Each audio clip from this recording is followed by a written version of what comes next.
Looking at the Markets with David Modell.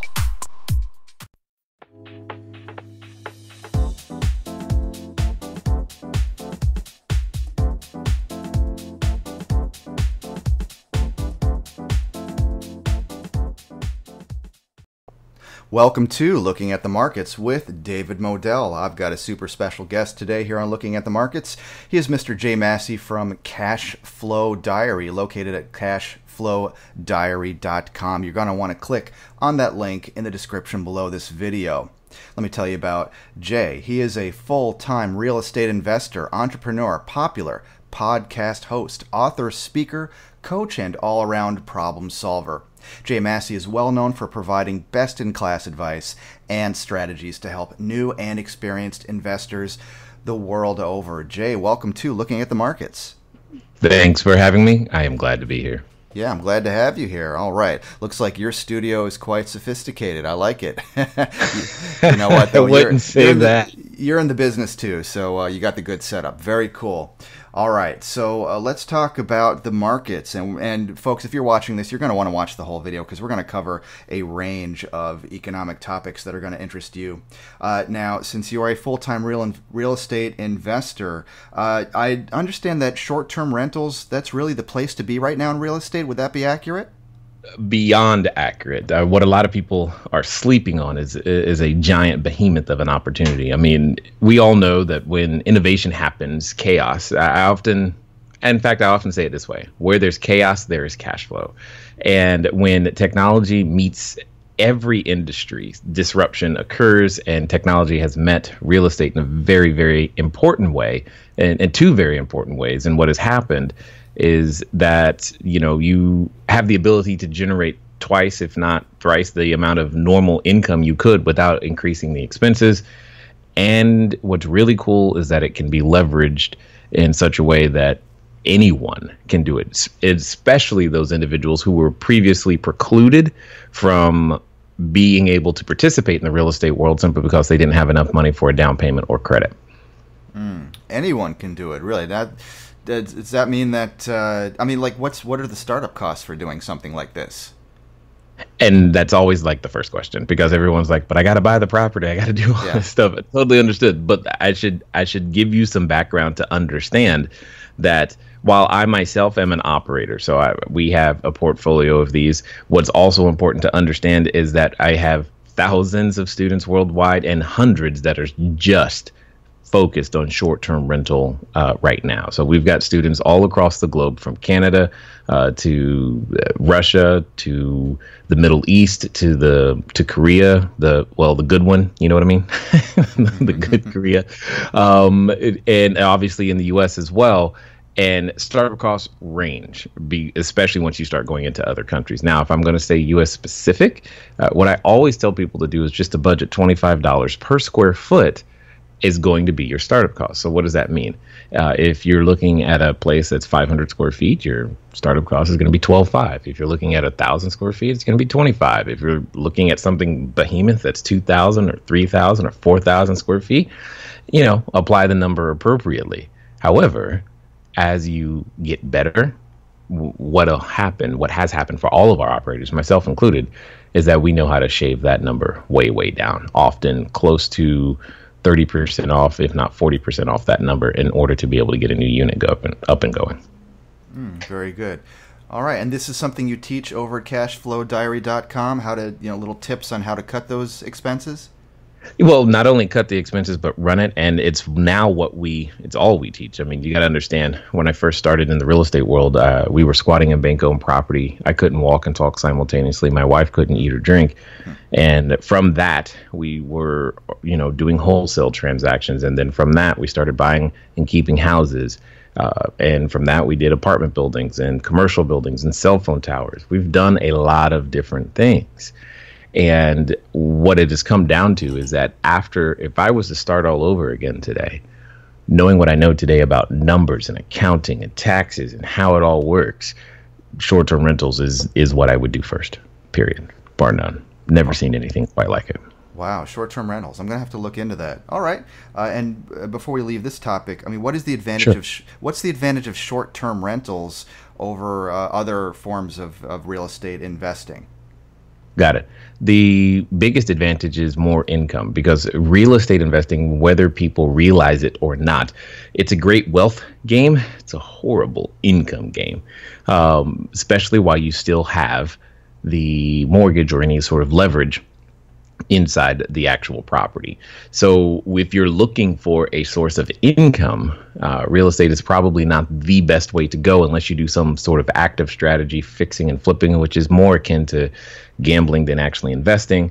But when you actually are holding the property, you'll find this to be very true, is like any time you want to take cash out of the business, you'll soon be confronted with a maintenance expense or deferred. And if you don't pay it, then it becomes deferred maintenance, and it becomes this thing that you have to continually battle. That's honestly no fun. So what you must figure out a way to do is to increase the income on the property without increasing the expenses. So to give you an example, if you take a single family house, maybe that's renting for, and I'm just making up the numbers right now, but let's just pretend it rents for $1,500 and you get to take home $200 a month. That's well and good. I mean, in that world, that's a great thing if you can figure out how to make the numbers work and make that happen. But one roof repair and you've got a problem. You know, one plumbing repair and you've got a problem. And it could end up wiping out the cash flow for the entire year. What happens on the second repair? And I'm not saying real estate is suddenly bad because of this. I'm just saying the economics and the way the cash flows is very, very important to understand relative to your needs. Because if you're in the process, if you're in a pre-retirement stage and you're trying to build, something and you don't need the cash, that's one thing. If you're in a pre-retirement stage and you're trying to grow your capital, so all your excess capital keeps going to more and more assets, that could be a challenge at the end of the day, because you're going to have to use a lot of that capital to maintain the existing assets or you already have. But you take that same situation, same house, and I turn it into a short-term rental. And to keep the number simple, let's just pretend that the rent doubles while the expenses only go up 10%. That same house that was previously $200 net is now closer to $1,000 net on a monthly basis. Now you have room inside that $1,000, not only to keep up the place, but to make money in the meantime and still be paying down the mortgage, reducing your debt service, so that you have income today and wealth tomorrow. And that's the biggest difference, is that now markets that are traditionally not cash flow or over expensive, your Californias, your New Yorks, your Hawaiis, can now cash flow. But the markets that are already, known for cash flow can cash flow even better.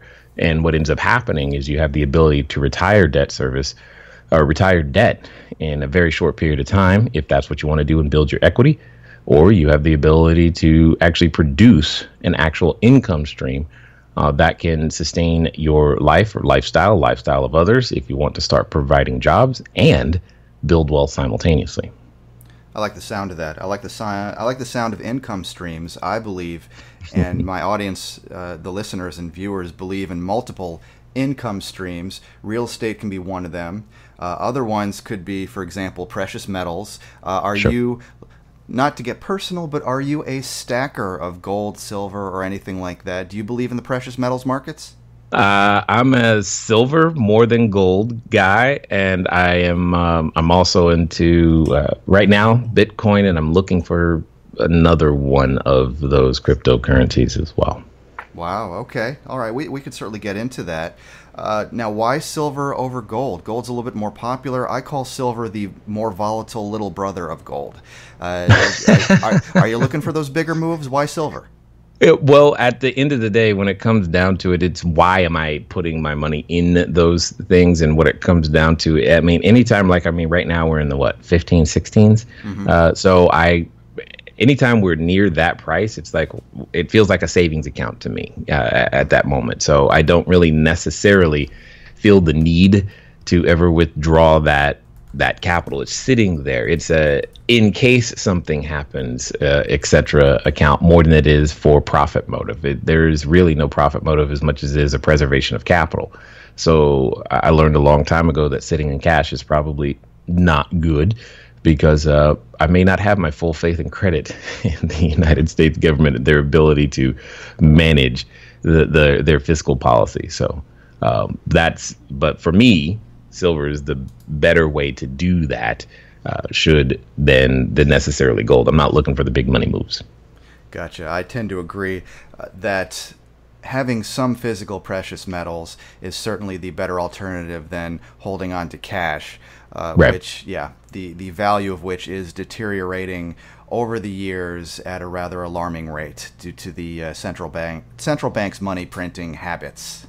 Well, what's funny is that a lot of it's one of those things that the news never talks about, but it's like been going on for such a long time, and it's invisible and it's silent. And the part that concerns me the most is that because it, like you boil a frog, slowly by increasing the temperature, we typically don't realize it until we're ready to hit the retirement stage, or what we call the retirement stage, or where you begin to withdraw from these accounts that you've built up, hopefully, and you find out that, $20 does not buy what $20 used to buy, but now you have a problem. And that's, again, it's just about hedging against this eventuality. It's not even a might happen for most people listening. I mean, if you are, I would say, under the age of, I'm going to say 55, and you're listening and you're hearing this, you must prepare income streams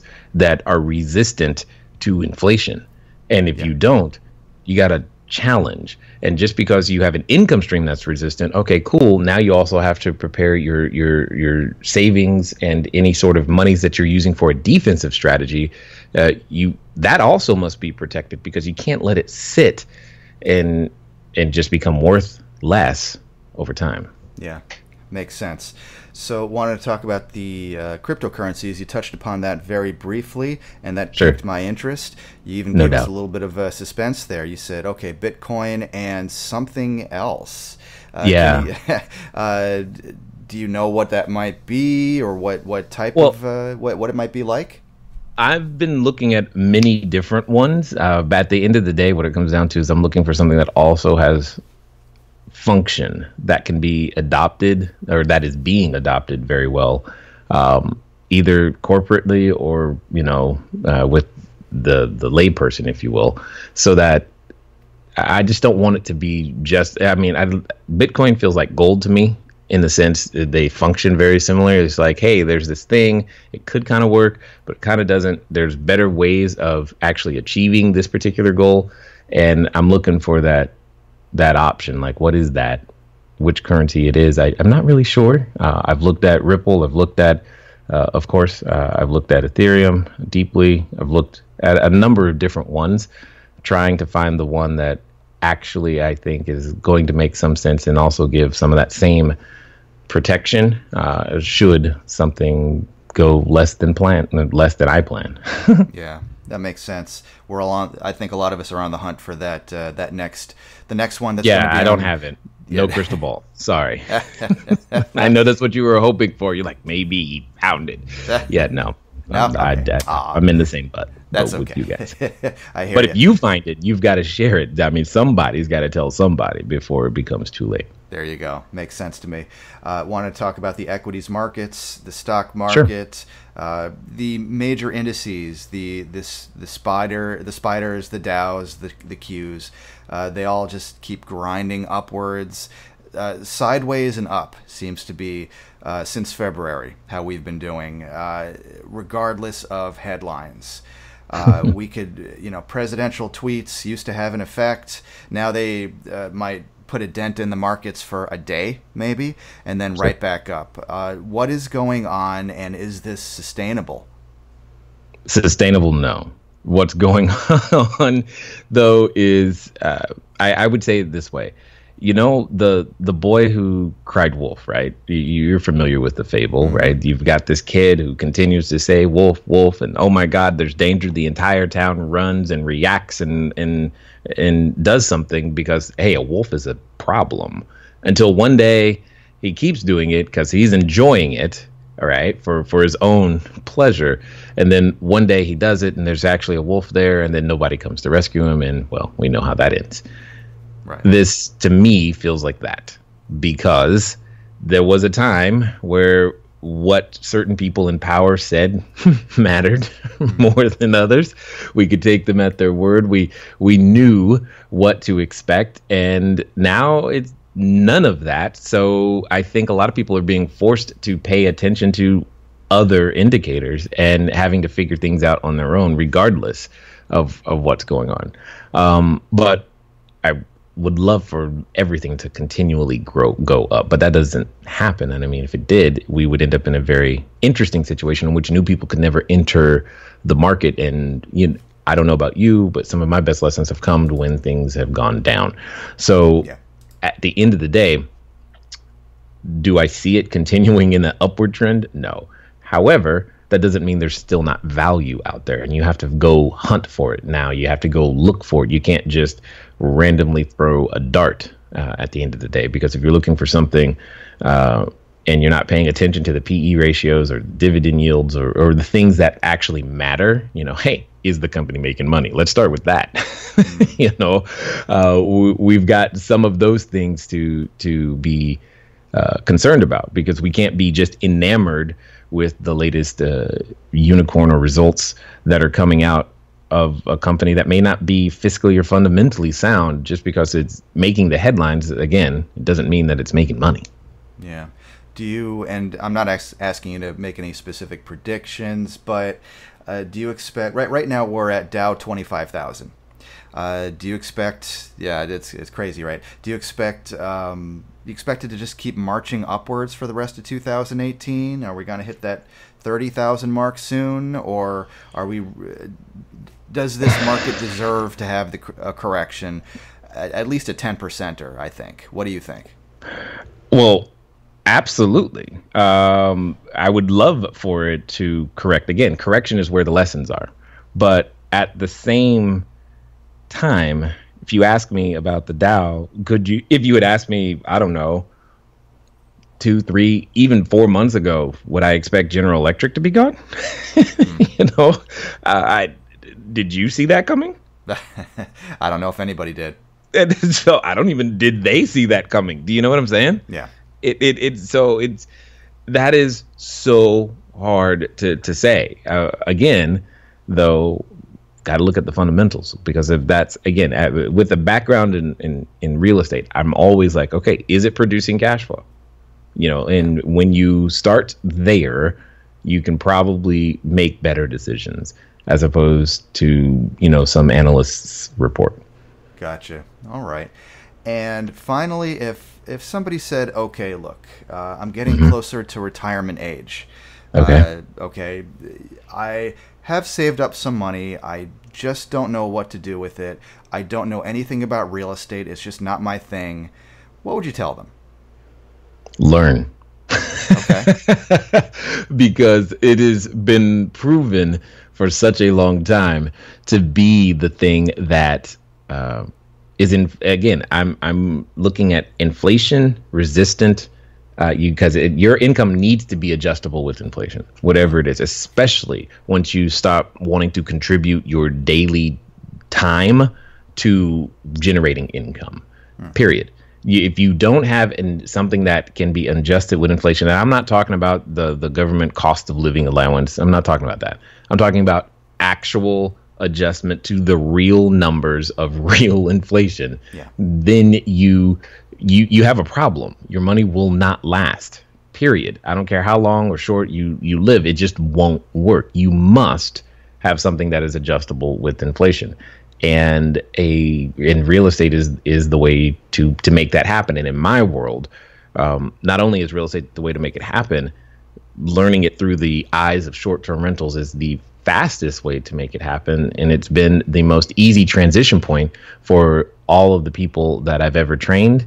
And that's what I like about it. In fact, one of the largest growing segments of the population that are practicing short-term rentals are those who are in their retirement years or approaching their retirement years, because they've got the extra space. They understand how to be hospitable. They understand the economics of the situation, and that they can create a great experience for people because they have lived so many years. They know exactly how to treat another person. So there's a lot of skills and wisdom that they've gained over the years that make them really, really naturally good at it. Yeah. And it becomes a very great, very easy way for them to continue to stay active, and most importantly, have other people in their lives and actually earn some decent money at the same time. That sounds fantastic. Well, I'm looking at cashflowdiary.com right now. I'm looking at the homepage, and I recommend people go to the description of this video, click on that, or just go to your browser, cashflowdiary.com. I see it says right on the front page, free training session, how to grab your first short-term rental from scratch. Yep. Yeah. All right. Well, I definitely recommend people check that out. I'm going to check it out myself. I see a fantastic past episodes archive of the podcast, including Leor Gantz. I think I know him pretty well, and I work with him very closely. Got it. And I see some other well-known names here as well. So people want to check out the podcast, all the events, all the different products, the blog. So much to learn, and not just for real estate. Would that be correct? That 100%, because at the end of the day, Cashflow Diary exists to help people produce cash flow, become an entrepreneur by producing cash flow. We are asset agnostic, meaning we don't care about the underlying asset. We care, does it produce cash flow? Everything starts right there. If it produces cash flow, or if we can find a way to make it produce cash flow, we're totally open to it. I like the sound of that. Cashflowdiary.com. All right, I've been speaking with Mr. Jay Massey. One thing I just want to say before we sign off, I am jealous of your voice. I want your voice. Man. I may not have gotten everything, but I did get this. So, God's awesome. He gives us. You've been gifted in a way that I have not, but I can aspire to. Jay Massey from Cashflow Diary. Thank you, sir. I appreciate it. You're welcome back anytime on Looking at the Markets. Thanks a lot. Thank you.